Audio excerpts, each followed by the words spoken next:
নমস্কার। মহারাজ স্বামী সোমেশ্বরানন্দের কাছে প্রশ্ন ছিল, কেউ যদি আমায় উপেক্ষা করেন কি করণীয় আমার?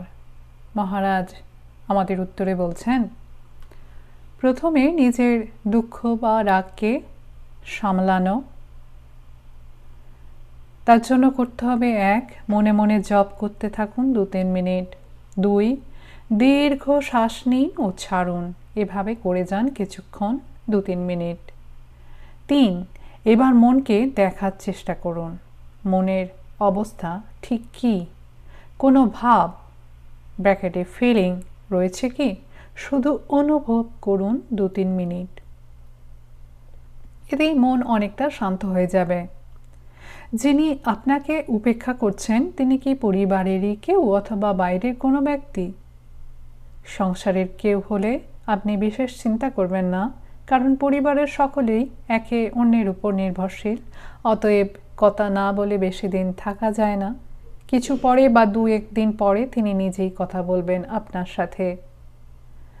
উপেক্ষা করা মানে তিনি আপনার সাথে কথা বলছেন না।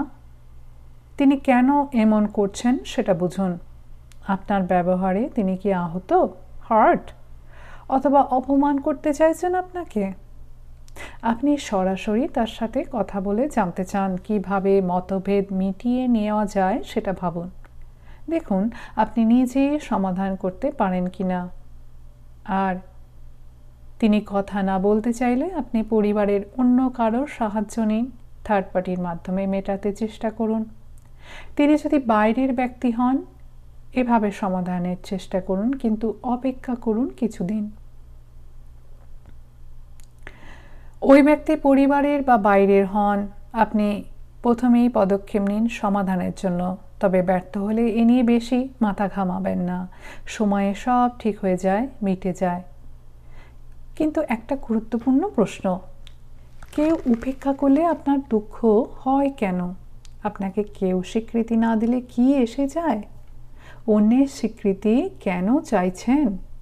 এই ভুল আমরা অনেকেই করি। ভাবি যে অন্যের স্বীকৃতি বা প্রশংসা না পেলে আমার জীবন বৃথা। প্রশ্ন এই যে, আমার অস্তিত্ব কি দাঁড়িয়ে আছে অন্যের হাততালির উপর অথবা আমার নিজস্ব প্রজ্ঞার উপর? আমি যদি নিজেকেই সম্মান না করি, তবে অন্যরা কিভাবে আমাকে সম্মান করবে? কারোর সাথে আমার ঝগড়া হলে আমি মিটিয়ে নেওয়ার চেষ্টা করব, কিন্তু না মিটলে এ নিয়ে দুঃখ করিয়ে যাব। জীবনের পথে মতভেদ, মনোমালিন্য হয়, কিন্তু এজন্য আমি থেমে যাব কেন? আমার প্রতি কেউ অন্যায় অবিচার করলে তা সহ্যই বা করব কেন? আপনি বাঁচুন মাথা উঁচু করে, আত্মসম্মান নিয়ে। আমরা শুনলাম মহারাজের উত্তর, খুবই মূল্যবান উত্তর।